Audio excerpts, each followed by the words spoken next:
Hi, everyone, and welcome to Sippin with Jameelah B. I am Jameelah B, and I want to welcome you all to my new platform.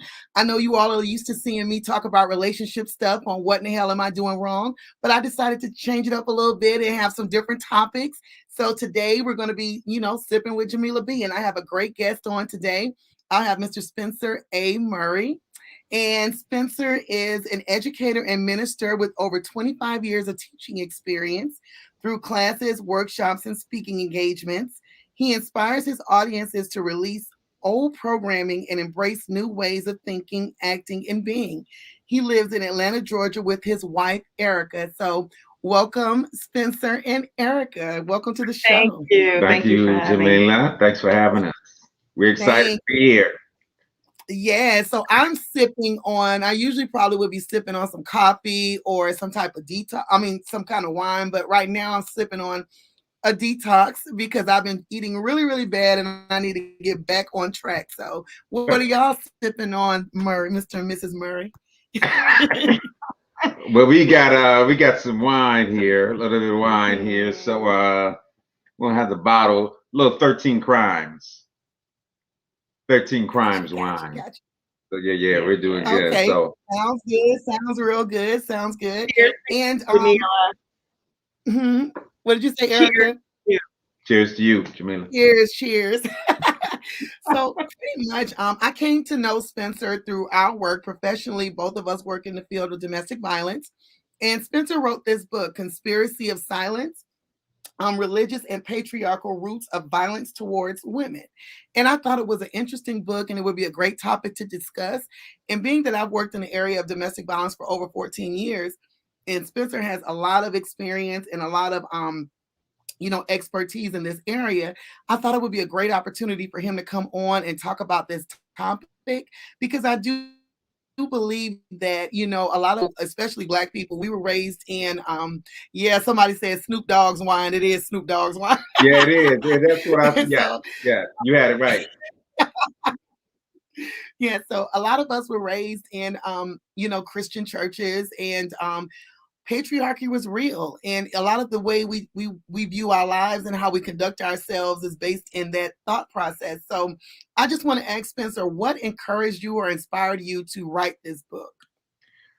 Well, thanks for having us here, Jameelah. And I will say the first um, my first inspiration came from personal experience.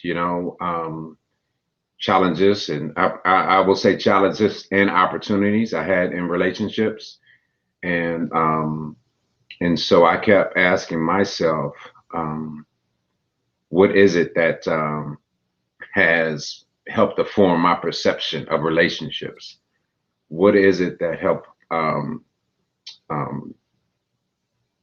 give me my thought about women, and you know what I mean, about how I operate in relationship, how I should be in relationship, and then having a marriage that didn't work out, and being married and divorced, and just having challenges to relationships was the first thing that made me want to look at the root of some of my thinking and perceptions. And so, as you mentioned, I do have ministry experience, and so I began to think about what are some of the early ways that we're indoctrinated into how we should be as men, how early ways that we're indoctrinated into what we think about women, how we see women, how we move in relationship, all those things. So that was my initial inspiration. And I also knew that was coming to know that oftentimes the way people view God or the way people see God affects how they see the world. It affects how they interpret the world, how they interpret their relationships, and how they move in it. And so when I got into school and started studying conflict transformation, I started looking at the tension in relationships. What is the root of tension between men and women, and what are some of those roots? And as I looked at those things, I got back to the church. I was in a seminary doing a dissertation, and so I had to look at perceptions of God and divine and how that affects people's actions and behaviors in relationships. So that was my initial reason. And as I kept going into it, Jameelah, my mind kept opening up, and I kept I became awake and start seeing things through the lens of women, and began reading different literature and things like that. And so that I have to say, for me, it was personal. And then it expanded into my work with boys and men that I had already been doing. So I just added that piece onto there. But it was personal at first, and always wanting to um, promote peace and decrease violence, particularly in relationships. I was always doing that, and so that was a part that really crystallized for me when I started looking at domestic violence, sexual violence, perceptions of women. And so that was the impetus to really start doing this work. Yeah. Awesome. Thank you, Spencer. And as you all can see, his beautiful wife Erica is sitting next to him. And what stuck out to me, and when I first started reading this book, was Erica wrote the foreword for the book, and it was something that she mentioned in that was just so touching to me. Erica, just tell me, how did you feel about writing the foreword? And it was one thing that you mentioned in there that Spencer did for you and did to you. You know, he said to you that it was very profound, because I know I would love if a man did that to me. He apologized to you for any man that had ever hurt you or harmed you in your life. And I think any woman would appreciate that. And a lot of men need to do that. And I think that was big of you to do that, Spencer. So, Erica, if you can give me how you felt about that and writing the foreword for this book, what that meant to you. Yeah, good question. And thank you for including me in this conversation. So I remember when Spence when we were talking about taking it from a dissertation into a book, and we were talking about who would be a good person to write the foreword, and we were going back and forth with different people. And I remember Spirit said, "How about you?" Mm-hmm. And I thought, okay, that's an option. And then Spence said the same thing that same day. And so it was confirmation for me to write it. And when I wrote the foreword, it allowed me to go deeper into our experience as I'm on this journey with him, as he's writing the dissertation that evolved into the book, etc. And as I was writing the foreword, I was reflecting on a time that, like a moment that I could laser in, where I could see even the transformation, evolution of Spence. Mm-hmm. And I sat and I thought about that moment when he apologized, because that was something, first of all, I did not expect. Right.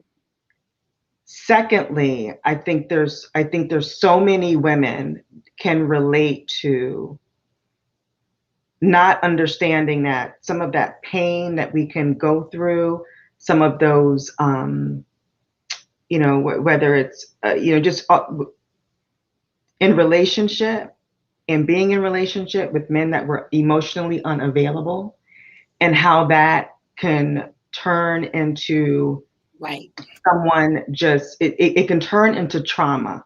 And so it can turn into someone ghosting you, or someone, what's it called when someone tells you something that is gaslighting. Mm-hmm. Those things, those traumatic things that I think sometimes we as women can normalize, but it's very real.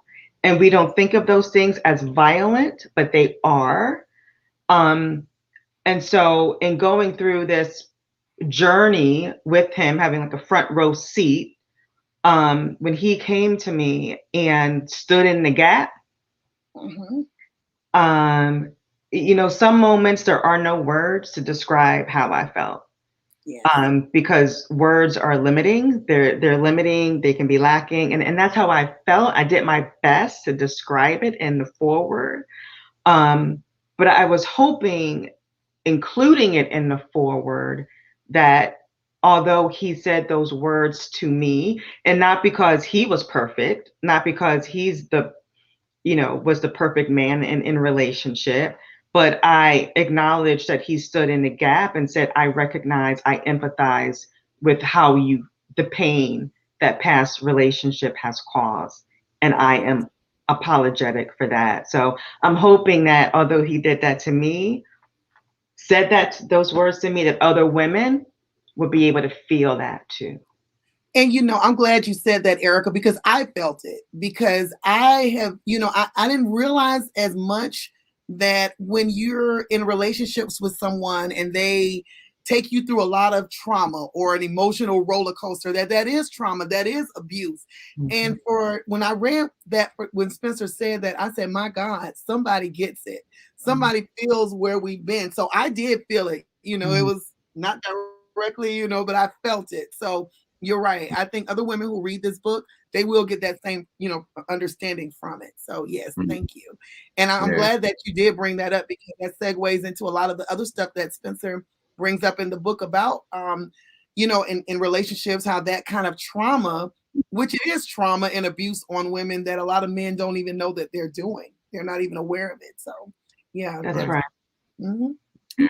That's right. And Jameelah, when I apologized to her, what I felt and thinking about pain that she might have experienced before and trauma that came because of that, it was hitting me that not only was I apologizing, I wasn't apologizing because, apologizing for these bad men who did this to you. I was actually apologizing because it was the realization was coming upon me that I was that same man, that there was no disconnection, that when I was in the dark and not understanding this, that whether it was physical or emotional or psychological or just not understanding or not being able to see the lens and empathize with the experience of women and the experience of Black women, that I was that man too. And so my apology was like almost like a surrender, like a giving up, like, I'm not apologizing for these men as if I'm better than them. I'm saying that I was that as well.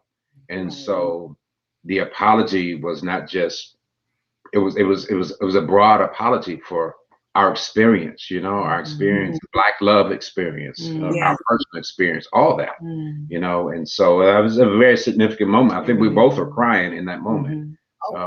Yeah, it was deep. It was deep. And I'm looking at one of the comments, and it says, we often try to fix the other person, thinking we are helping when we are hurting the situation even more. And that's true. That's very true. So yeah, so true. Okay. So true. Yeah, you can't fix anybody else. You know what I mean? No, you can only work on yourself and try and make the situation a little bit better.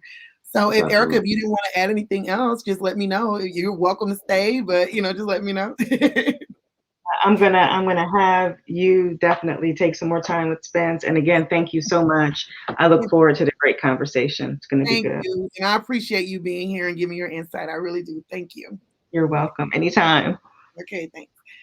All right. Okay, Spencer, let's dive in. Okay. And we're pretty familiar with one another. So I think, we're just going to be open and transparent. And I think that, in reading your book, you were very transparent about your own upbringing. And that's what I appreciated so much. And okay, I'm just going to dive right on in. So, let's go for it. Like I said, you discuss your upbringing and how the thoughts on gender help to formulate your behaviors and thoughts. Yeah. How do you feel gender roles are defined in today's society? And do you see a difference, or do you think there is a difference? Well, yeah, I mean, I certainly think today people are endeavoring to come outside of those roles, those traditional roles. But, and you also see a resistance, right? You also see a resistance of whether it be, gender roles and we talk about oppression, whether you're talking about coming out of the gender roles or racial roles or whatever. I think we see all this happening in society. There is a resistance, for people who want to keep those traditional roles the same. We do see it changing. I think we're in a time when that is changing. But I will tell you that the consciousness that was there when I was growing up, that I saw, that continues in men as they grow up. So sometimes it takes generations, for that train of thought to change. To your question about gender roles, I saw two things growing up that I think many people saw, particularly men. I saw gender roles, and I also saw, which really affected me, was how what manhood was, and Right. the indoctrination of socialization into manhood, um, which in and of itself, that type of socialization oppressed women, Hmm. and saw women as second class citizens, or women who are simply nurturers, or women who are simply um, were supposed to raise the children and cook. And certainly my mother did all those things. My mother is from Birmingham, Alabama, and my grandparents were born in Stockbridge, Georgia. So I'm here from the South, and not so much where they're from geographically, but my mother, if she was living, would be 97 this year. So my dad would be 98, my mom would be 97. So it was these old school type of um, type of roles that I was taught. I Hmm. think for me, one of the most significant was um, not just the role, but the thought and the socialization that taught me that I was not to express myself, to express my emotions, that I was supposed to man up and be hard and not cry. You know what I mean? And those young boys who are taught at 8 years old not to cry, when they want to cry and they hear these messages, hey, be a big man, be mama's big boy. Don't do that. They don't have the ability to make sense of those messages. All they know is Hmm. that when I cry or when I express emotion, it's not looked fairly upon. So Right. we begin to shut it down. And beginning to shut it down means, and, as you get older, there's a lack of intimacy, and relationship, you have to express yourself. You have to be vulnerable. You have to do those things for that relationship to succeed. And so I think it drives men. It certainly drove me into a place where I wasn't able to communicate. I wasn't able to empathize. I wasn't able to do those things. And the gender roles that I saw from the household and also from the church were that of women who were women weren't in the pulpit, right? Women Mhm. at the church were nurses.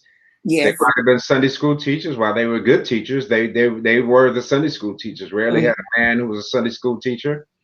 If the pastor was sweating, they would run up and hand the pastor some water or wipe the sweat off his brow. You know what I mean? And they were seen as nurturers, not necessarily leaders. They didn't lead the church in prayer. You know what I'm saying? They didn't do those things. And so I learned those roles, which translates into um, men being in powerful and dominant positions and being Yeah. dominant, and women And being secondary. exactly. And I I didn't grow up in a Baptist church. I grew up in a Black Episcopal church. And I think any Episcopal church, and I mean, you definitely, in any Christian, Yeah. church, pretty much, you will see the same level of dominance, or the Right. hierarchy of Yes. men and the women, like you said, Sunday school teachers. They ran the nursery. They were the one doing the food in the kitchen, or whatever the case may have been. That's right. And I remember growing up in the Episcopal church where we didn't have women on the altar. It was not a common thing. So I remember when there was like the first girl acolyte, or lay Yeah. readers and stuff. I remember those things, and those things were instilled. Even though it wasn't said that girls can't do X, Y, and Z, but those were the images that we saw. So that's how Yeah. we interpreted it. And I mean, I even Exactly. recall when I was married, my ex-husband was Southern Baptist, and he grew up Yeah. in Alabama, so he definitely had those defined gender roles ingrained in his mind. And I remember when we went to church, it was two women who had gone to school, theological school, and they had gotten degrees and everything, but they were not allowed to sit in the pulpit. I remember this vividly, and Yeah. I questioned it. I was like, and it was like, well, it's because they're not men. But Yeah. if just, and it could be just a man who was in the community who called himself a reverend or a pastor. He Yes. set up there front and center. So those roles and those visions that women saw, Yeah. it was ingrained in our minds. So a lot of young girls growing up in the church, that's what they saw, and a lot of young boys, that's what they saw as well. Exactly. Exactly. And that just carried on. And you know, and I can't divorce this from the Black experience either, because I think, and this is the complex thing about it, this trauma, right? The trauma in relationships, even the trauma in the Black experience. Because many times, because of the experience of Black men, well, certainly we know there's trauma in Black men and Black women, trauma is present. Um, but with many Black men, the only place that they felt they could have some power at home or in the church. That's true. You know what I mean? Who were oppressed at their jobs and in the greater society and whatever. And so, and what do you call that? Um, yeah, their manhood and masculinity is minimized. Their personhood is minimized. You know what I mean? By the greater white society. And so, um, you know, they oftentimes looked to have that power at home. This is where I can exert that power. This is where I can have some power, have some sense of self. You know what I mean? And that's why it takes some real deep communication and real healing and acknowledgement of that trauma to really address this whole issue of violence. You know, it can't be separated from that. Absolutely not. Yeah. And yeah, and talking about the church and all that, how do you feel that scripture plays into this? You know, a lot of people will pull pieces of scripture and, you know, adapt it to what they want it to be, Right. and use that as a tool to manipulate or control or to have dominance over someone. So how do you feel that plays into violence against women? Oh, it has definitely played a significant part in creating some of the original thoughts that men had about women. When I was doing that dissertation, Jameelah, and I met with some men, I worked with some groups of men who became part of my research that I was doing. And as we looked at, you know, sticking with Christianity, as we looked at the Bible, many men admitted that some of their first perceptions of women were taken from the story of Adam and Eve. Yes. You know what I mean? And so, and let me say this as we talk about scripture, it's also scripture, and it's the interpretation of scripture, and who's doing the interpreting. You know, and for what reason are they interpreting like that? Because people can interpret to hang on to power, hang on to domination. And so there were many men, I think, and if we really thought about these early lessons that we were indoctrinated with, because nothing, Jameelah, I don't think nothing is as strong as religious indoctrination.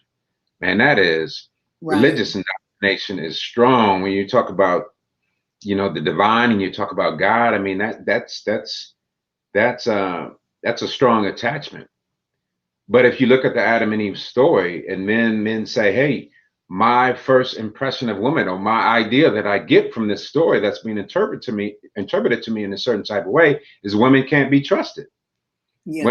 Women can't be trusted. That women will trick you. Yeah, women are, due to the fall. I mean, I put it in the book, some of the things that the early church fathers said about women because of that they can't be trusted, that they only can be in the kitchen, that they're only good to have children, that they only do that, you know. And then when you go further into scriptures, you know, and you find this idea of women being the spoils of war, you know, or women being, there's many instances in the Bible of women being raped, and that rape being justified. And you look at the story of Tamar, and so, and you look at you look at some scriptures that actually say, and as you just said, I couldn't say it better, that people can pick and choose for their own reasons or for their own purposes. So scriptures that say man was created first, and a woman is here for man, and a woman shouldn't talk in church, and a woman shouldn't, you know, women should wait to get home to ask her husband for learning. You know what I mean? Those type of things, and they really, you know, unfortunately find themselves in teachings in 2021 in some places, you know, where women still, you know, denominations are still grappling with whether women can be leaders in the pulpit, preach, You know what I mean? And those type of things. And so, but there's many scriptures that are used to justify that. I put one story in the book, Jameelah. This one pastor was saying that women shouldn't even be able to say amen in church. Yeah, I And the read way that. the way he interpreted was amen was like an affirmation of what was being said, and women are supposed to be quiet in church. They're not supposed to give an opinion. And Mhm. so that was, you know what I mean? It's just it boggles your mind.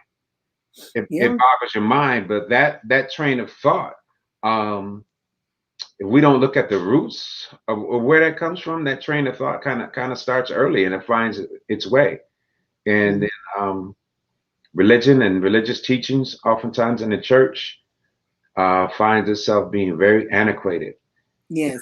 Very antiquated, as far as that, and those teachings can come out in that way. So scriptures can justify that, and certainly the interpretation of them.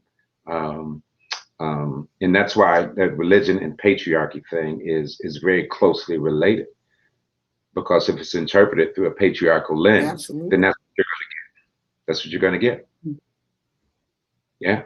Yes, and I look at, like, when you talk about interpretation, like when you talk about Adam and Eve, for example, Yeah. when, like, a lot of people interpret, like, okay, like you said, Adam was here first, so that's why, he's Yeah. at the head, and that Eve, the woman, should Yes. follow Adam. But when it says, I've read scripture where it says Eve was created from his side, from a rib. So Yes. to me, Yeah. that forms equality in my mind. I don't Yeah. look at it as Yeah. one above the other, but Yes. you people will disagree with me and debate me up and down about it. And that's why they say we're cursed. They put all these labels on women. They always make women to look bad in the Bible, or the root of the evil. So I'm glad that you did bring that forward in this book, because a lot of people don't look at it like that, because as we're taught, religion is the forefront of your life, It is. and that's how that guides your decisions and how you Yeah. structure your life. So Yeah. if it's said in the gospel, and a lot of people, if you're in church, and if your pastor, your preacher, whoever your spiritual leader is, if they're feeding you this stuff and telling you this is the gospel and this is what it is, Right. you're going That's to be right. indoctrinated with that, and that's how you're going to move in the world. So I was very happy when you came with this, because a lot of times we don't even look at the oppression of women when Yeah. it comes to patriarchy and religion, as far as even how we're supposed to dress in church. That's right. I even remember women being oppressed in church with, not being allowed to wear pants. That's right. Like, what does that mean? Yeah. So, Yes. yeah. Yes. Yes. Mhm. I mean, and then you look at the, rarely growing up, when you look at the creation story, Mhm. that I rarely heard the one that says, um, God created them in the image of God. God created them, male and female. God created them, which indicates equality, which indicates a spiritual creation that is male, female, that created them. I rarely heard that in Mhm. church. You would hear the other creation story, which indicates that women are a secondary creation and not Mhm. equal. And anyone can, any pastor, any teacher can use that to justify what they're teaching. And so it's the consciousness that someone is going to bring to it and teach other people. And one can certainly continue to hold women down. Yeah. Absolutely. And with domestic violence being an epidemic, Yeah. especially amongst the Black community, Yeah. what factors do you feel play a role in the increased number of cases, and why it is sometimes ignored, especially in the Black church? Yeah. I'll start backwards with that question. I think in the Black church and in the Black experience, there's so much trauma that we haven't Mhm. addressed. There's so much trauma in the Black experience, from enslavement to being brought over. I mean, all that unaddressed, that just flows down from generation to generation. And then there's so much of that trauma. And so, there's that statement that says you can never heal what you continue to hide. Mhm. And so if men, particularly black men, are socialized in a way where they can't acknowledge their trauma, or they Mhm. can't give voice to their trauma because they're not a man, they're seen as weak if they express their feelings, if they cry. Or in the black community, we don't go and get therapy. We don't talk about therapy. You know what I Right. mean? Or as I told you, my parents would be 97 and 98, you know, and people on this call know, and past generations kept a lot of secrets. You know, they didn't tell you about certain stuff that Mhm. happened in the family, and that stuff just flowed down from one generation to another. You know, you can call it generational curses, you can call it what you want, but and not acknowledging it, we can't heal it. And so what I think Right. has happened in the black community is we start taking that out on each other. You Yeah. know what I mean? That one of the things you heard when I apologized to Erica, and what I know now, and what I didn't know, Jameelah, is that in relationship we have to be able to hold each other's trauma. Yes. Mhm. As I said, you heard me say, Erica was married before. I was married twice before, Jameelah. I mean, and all of this strong. I mean, just stuff, you know, in our individual and collective experiences that, you know, if a man doesn't want to hold a woman's trauma, he's going to run somewhere else, you know, because he can't even acknowledge his own pain, Yeah. let alone hold the pain of someone else. He hasn't even acknowledged his own trauma.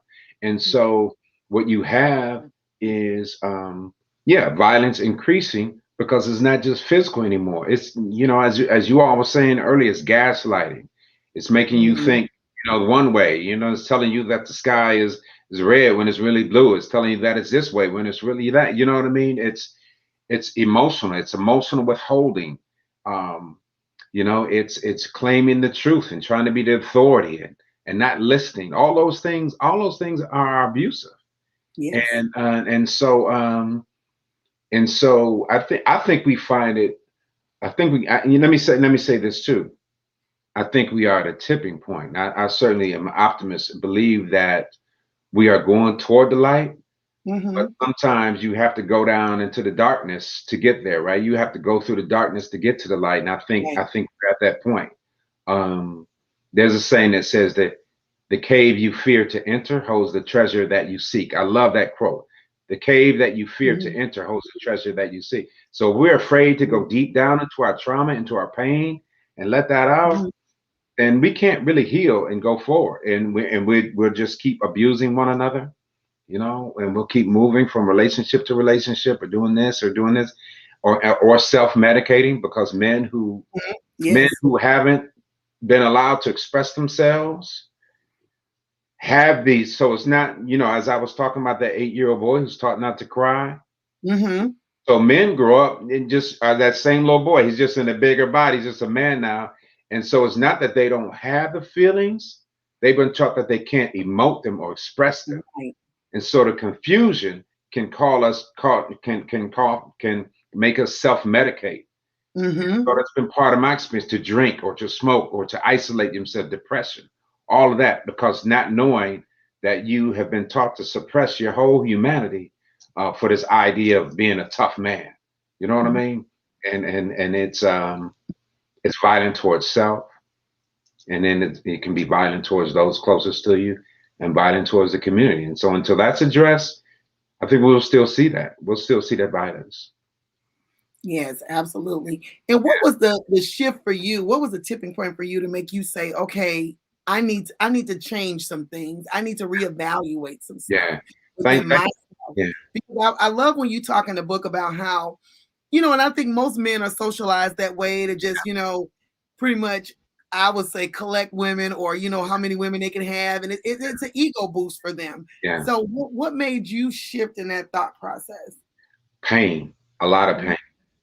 A lot of pain. I was causing myself a lot of pain. I was causing others a lot of pain, and that confusion I just talked about, of being taught that you can't express, but having these feelings and having to wear this mask of manhood where you gotta continue to look at it.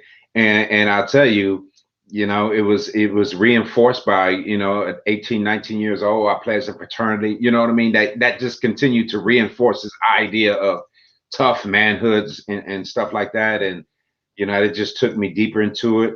And so I think for me, it was pain. Mhm. It was immense pain that really one day, Jameelah, I can only say it as simple as this. I got in so much extreme pain, emotional pain, hurting in silence, as Daryl just said. I was Mhm. hurting in silence, but Mhm. I was looking good on the outside. You could Yeah. look at me, you would never tell, that I was hurt, that I was cool. I was always cool, I was, I was hurting in silence, and it got to the point where I just thought about not being here anymore. I mean, I will tell you that that's where the pain got. I was Mhm. self-medicating. I was all that, and I fell on my knees and I said, "Help me, Jesus." That's all I could do, and I was crying. Mhm. I mean, that's my personal experience, and so I would say it's been a journey. But I would say for it doesn't have to be like this for people. But some people, in brokenness inspires change. And so Yeah. I was broken, and that journey that I kept going through just led me to where I am now. So it didn't happen overnight, right? I didn't say, "Hey, help me, God," and fall on my knees, and the next day I was different. I Mhm. and I think for me, I always wanted to be one who led a life of self-reflection, Yes. particularly at a certain point, and ask myself why. And if you continue, and I'll say this for anybody who's listening, if you continue to ask the questions, God, Spirit, whatever you call it, will answer, will give you answers if you continue to ask the right questions. And so when my questions change from what's wrong with her to what's wrong with Mhm. me. You know what I'm saying? Yes. Because I can go on and on. What's wrong with her? She was To this. always identify what's wrong with Always, her. always Mhm. that. It's always outside of myself. What's wrong with her? And then you have a series of relationships that are just, go through the same thing because everywhere you go, there you are. Yes. And so I began that, what's wrong with me? And Mhm. that was the beginning and still is part of the journey. Even Erica, even I ask myself now in our relationship, we continue to do that. Ask me, what's up with me? Interrogate myself. And so, but I would say, in short, I would say pain, um, and then the ability. Now, when that shell breaks, then you have the ability to have empathy. You can't have empathy. You can't love anyone if you don't love yourself. You can't Absolutely feel not. anyone if you don't feel your own. So that breaking of the shell also slowly helped me to have empathy for others who are hurting and realize the pain I was causing. Mhm. Because a man who really doesn't know himself in that sense has the potential to damage every woman he comes in contact with. You just said a word right there because they're constantly putting their pain on other people and they don't even realize the pain that they're causing and the trauma that they're causing. That's right. That's That's Mhm. right. That's right. That's right. That's right. And we know, Mhm. and we know that men and women can To do the ask you, same. sir. Oh, go ahead. Oh yeah, we know that men and women have trauma, but particularly, man, when you put that male trauma, put your black male trauma, and then you add in the racial trauma, then you add in the trauma of the experience of being black, that is just a man, that is one. Yeah, because I mean, we all suffer from generational trauma Yep. and, the things that we've experienced, and we do take it into our intimate relationships, into Yep. our work relationships, and We all do. of that. So, also in the book, you talk about different oppression with women, Yeah. as far as with patriarchy in the workplace, Yes. just in general. And a lot of people don't realize that, like when women are looking for jobs or when they're overlooked for different positions is because they don't see women as being leaders. A Yeah. lot of people don't want to deal with the female boss. Yes. We're always labeled as either being a B or some That's kind of negative or derogatory thing towards that's, women. So that's right. that's a form of abuse. That Mhm. is a form of abuse and a form of oppression. You know what I mean? I mean because um, the same thing that a man will be called assertive for, a woman will be called that bitch. She's a bitch. You know what I mean? Mhm. Or you find that women who people who have run for president. You know what I mean? Hillary Clinton. Or you look at um, um, vice president. And you look, you know, Kamala Harris. It's almost like women who, in order for a woman to be seen as successful, she has to adopt these patriarchal man. You know what I mean? It's patriarchy is so it just informs everything. It's you know what I mean? It just informs everything, and so it just permeates everything. So here you have a woman who has to be judged by patriarchal standards to be successful. And the truth is, Jameelah, Mhm. that I believe um, our country, our companies, our institutions would be a lot better off if women ran them. Mm. I need to put that on a billboard. Need to put that on a Yeah, commercial or yeah, something. yeah, yeah.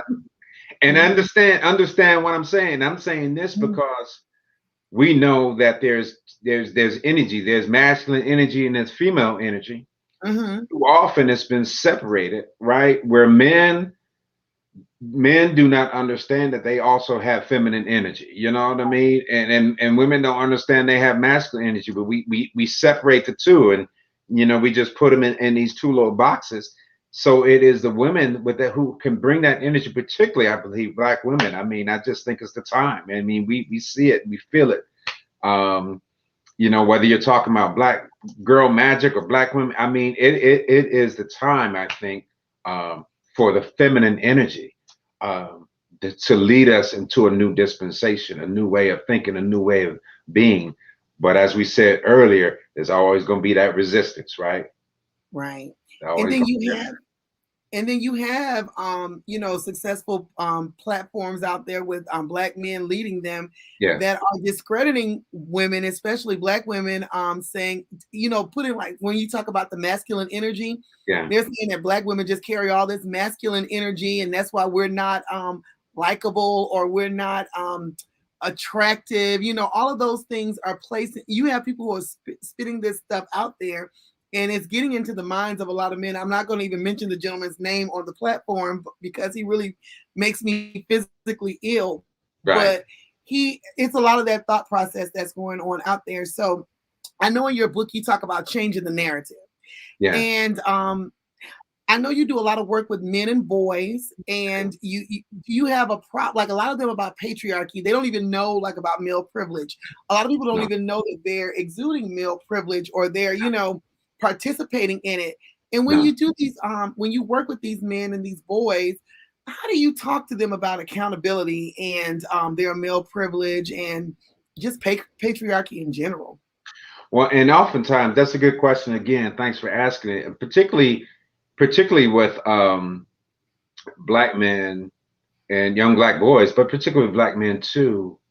Um, you can't walk in the door just talking about patriarchy. You can't walk in the door talk about that. So hopefully I will be back in the Cobb County Jail, because even before I started with Men Stop Violence, I was doing classes in the Cobb County Jail with men, teaching transformational classes. Now, I have a program called Uncover, Recover, Discover, and so I think one thing about working, anybody who's in ministry or works with people, I mean, I loved working with my brothers who are in that jail, because when it comes to healing, people have to bring that brokenness to it. If they don't even know they're broken, it's really hard to get into people who don't even know. But there's something about brokenness is where the spot where the light can get in, where the truth can get in. And if people can begin to see, and this is the whole idea with conflict transformation. This is what I studied when I was in school, conflict transformation. If people can see and look at their experiences and say, I'm not inherently bad like the world or the criminal justice system wants to say about me. You know what I mean? nothing, I'm not inherently bad, that whoever I've been and however I've moved in the world, these narratives have been imposed upon me about who I'm supposed to be as a man, who I'm supposed to be as a breadwinner, who I'm supposed to be as making this change and making this paper out here doing something. You know what I mean? Who I'm supposed to be. I'm supposed to be tough. I'm, you know, if men can start seeing that that has been imposed upon them, and oftentimes black men enter the door, we enter the door through the construct of race, right? Because it's all oppression is connected. And so, you know, when when you begin to bring race into it, and men can see what this racial system has done to them, what has done for them, they're a little more easy. It's easier for them to identify that the same, when they have participated in the same thing and the same oppression of women. And oftentimes men can't see that. Sometimes you be in spaces with men and men will say, man, what are you talking about? Patriarchy, man. Women are going to school, they're graduating from college, they're you know, and oftentimes they punish women for succeeding. You know what I mean? But when you can get to see that it is a system of patriarchy and white supremacy that has really, in colonialism and capitalism, that has created this whole idea of who they're supposed to be and how they're supposed to act in it, then they can begin to see that. And so, for instance, I'll give you one quick example. Like, for instance, sometimes you hear men say, when you have a situation that's happening with Governor Cuomo up in New York, right? The governor of New York, Cuomo, who just resigned, or Bill Cosby, or someone like that, you know.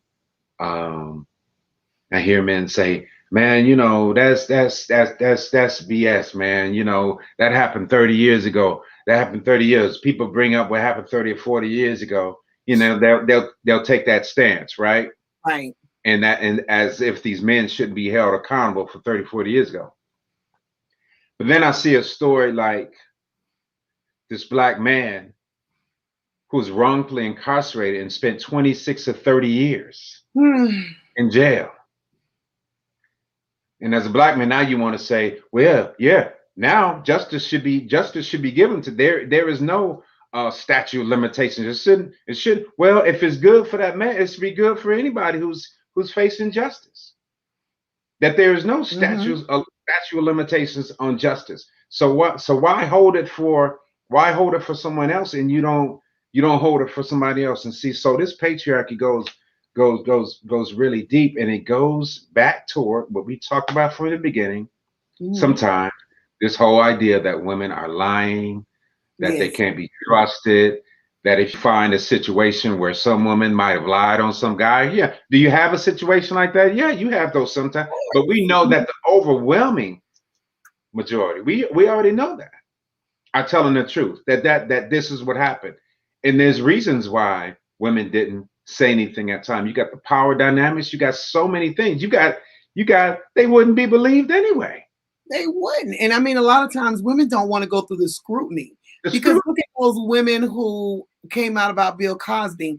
Right. Their physical appearance was constantly attacked. You know, who wants to go through that like willingly? So, you know, and so I'm glad you brought that up, because a lot of times if it's a man of power, people have in their mind they're above abuse, or they're above this action because they have access to whatever they want. But you know, that's a misconception that a lot of people do carry around. Yeah. So, man, this thing goes deep, and it really takes for us all to just continue to interrogate ourselves individually and collectively as a people, and look at where these ideas came from. Right. You know, where did they come from? And then the belief, and I get back to and then the belief about, as we come full circle and talk about the book and talk about religion and God, and the belief that God created us male and female. That mean there is no hierarchy in God. You know what I mean? Mm-hmm. There's just spirit. There's just, you know, um, and then we just interrogate the way we have been taught to move as men and women. But there's no hierarchy. There's no domination. There's none of this. And oftentimes that is found in this Western model of civilization Mm-hmm. that we've been indoctrinated in. Mm-hmm. Separated, oftentimes separated from our ancestral ways, from ancient knowledge and wisdom, separated from that, and that goes to Black experience. So, I could talk about that all day. I could talk about this all day, but yeah, yeah, Mm-hmm. And that's true. People scrutinize the victims because criminal cases are used as yeah, news and entertainment. Absolutely, yeah, yeah, absolutely. yeah. Victim blaming, and we see it, right. We see victim blaming on both parts, and this is why Right. even I do the intervention And a classes. lot of times, it's a lot of women that do it. Oh yeah, it's women do. I mean, so we see victim blaming and sexual assault and rape. Hey, what was she drinking? What was she wearing? What was she shouldn't have gone to his room. She's all this. But then we see victim blaming when some over policing happens. When Eric Garner something happened, we look at his criminal record. Oh, he was selling Lucy's. He shouldn't have been doing that. This whole victim blaming mentality is there to maintain the status quo, to maintain the domination. And if men can't see that, particularly Black men can't see that, then they can't be part of this movement to dismantle systems that eliminate violence against all people, particularly women and girls. Absolutely. And in closing, Spencer, I want you to just give us some tools or some knowledge nuggets that we can walk away with about how can we change this narrative? How can we move forward? Because a lot of people, for me, Yeah, my faith is very important to me, just like it yeah, is to everyone else. And yeah, we've been taught not to really question, scripture. We're not taught to yeah, really, look at it. We're taught to just accept it for what it is. So yeah. if we want to live in a society, somewhat of violence free and, violence towards women coming to an end, how can we change the narrative on a lot of the way we think and a lot of the ways we use scripture to guide our lives? Yeah, yeah. I would say first, um, and I know this could, and I know some of the concepts in the book are controversial, and I know this kind of goes against um, church indoctrination and this, but I think if COVID has not taught us anything else, is that your relationship with your God is personal. That you have to go in the closet Mm-hmm. with your own God and see and hear from them. It's no more just the typical church experience, right? Is to go to church Mm-hmm. and the pastor, and certainly I'm not saying I give messages myself once a month. You know what I mean? And so your ministry is part of my thing. Um, but God has something for you and your experience, and when you can come out of somebody else's experience and then ask God and continue to ask the questions about yourself and see that violence is an outpicture of separation, that this world, and oftentimes is hell-bent on separating you from your true self, Yeah. separating you from your God, separating you from each other, and not seeing that the violence I commit to my sister, I'm doing to myself. The violence I commit against my brother, I'm doing to myself. And so until we see and feel that sense of oneness, that there is no separation. But I think I heard somebody mention the media and the news. The news and people are hell bent on separating people because they create the narratives, right? That Black people are criminals and this and this and right, you know what I mean? So and until we embrace the oneness and we see God as a loving and a graceful God and not a vengeful one, right? Because I can get into the Old Testament, man, it gives you pictures of a violent God, all the things that were done to women, you know. Until we really embrace that and see our brothers and sisters as we see ourselves, you know, I can say as much as I can say about my experience growing up when my dad was there for 17 years. My mother continued while she had us in the church all the time, but at home she always said, do unto others. That's the golden rule, as you would do unto yourself. You know what I mean? She always gave us this sense of what we do to others is we do to ourselves.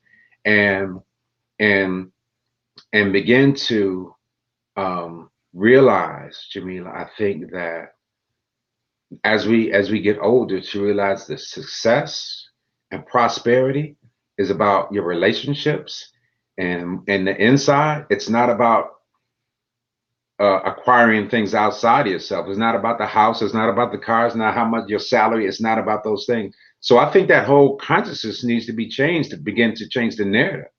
And when we begin to do it with ourselves first, then we can offer that to each other. And so my I guess my initial thing when I talk about violence prevention, I talk to people about themselves. Right. I talk to people about themselves first, because if you don't, as we say again, if you don't love yourself, you don't honor yourself, you can't do that to anybody else. And that's a journey in itself, coming back home full circle to yourself after out here searching and searching all this, you know, and you know, I think we just have to be about the business of finding that and healing. And for Black folk, a lot of healing, because many of us, you know, trauma on top of trauma on top of trauma, and willing to heal, just like you said, have to be willing to heal. It's like Daryl said again, and if that means going to therapy, if that means going to a counselor, if that means letting it all out, because until you surrender that, then healing can't even commence. And so that's the advice I give to people. And so there's a lot within that, but I think that's a great start. I think that's a great start. Yeah, I do too. yeah. I think that's an excellent start. And before we conclude today, I want everybody, I think Camilla Spence said she's already purchased the book on Amazon. So I would advise everybody else and encourage everybody else to please go on Amazon and purchase Conspiracy of Silence by Spencer A. Murray. And healing is very key. And again, Spencer, it has been a pleasure and an honor to have you on. I am so pleased. And I want to thank Erica for joining us in the beginning of the program. And I just want to say thank you to everybody who tuned in today. Hopefully you got something from it. And, you know, if you have any questions about, you know, anything that was said on the show, you all know how to reach me. And just hope everybody have a blessed day. Thank you. Jameelah, I'll come back anytime. Thank you so much. And thank you. You all heard him. He said he's going to come back anytime. Anytime. And thank you, Camilla Spence, for purchasing that book. Thank you. Yes, thank you. Appreciate it. Thank you, Jameelah. Thank you. Thank you. And so everybody have a great day. Okay. Thank you for watching. And don't forget to subscribe to this channel, hit the notification bell, and share and like this video. Thank you. Bye-bye.